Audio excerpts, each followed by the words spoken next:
Our children's schools are changing every year. New topics, new ideas, and possibly most importantly, new technology. The biggest advancement in recent years has clearly been the rise of AI. People are using it more and more in different workplaces, and even in our everyday lives, it's cropping up more and more often. So, Senedd members are concerned about how it's being used in schools and whether we can make sure it's a benefit for our kids. It's clear that there's plenty of potential.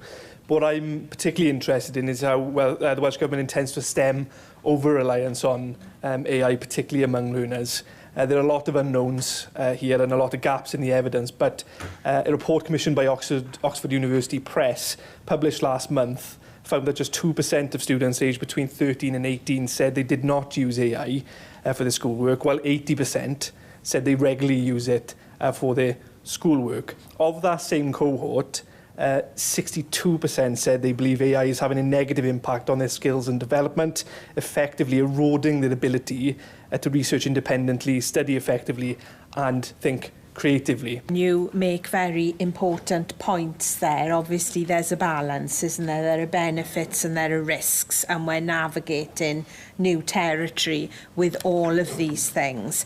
I commissioned the review of AI by Estyn, and I think it's given us a much clearer picture of how this fast evolving technology is being used. We welcome the recommendations from Estyn, and we've accepted them all, and work to deliver these is underway. We've taken a sector-led approach in developing our Gen AI in education, opportunities and considerations guidance for schools, and we'll build on that by co-developing a national framework to support schools with strategic planning.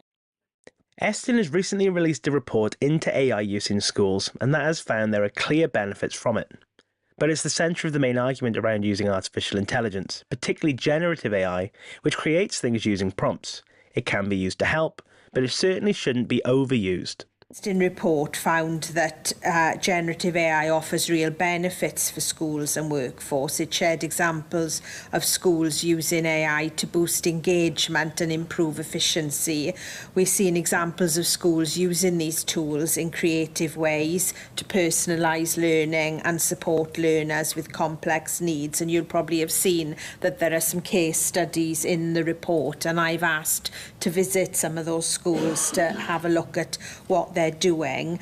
But obviously, we also have to make sure that young people are able to think critically, that they don't over-depend on this technology.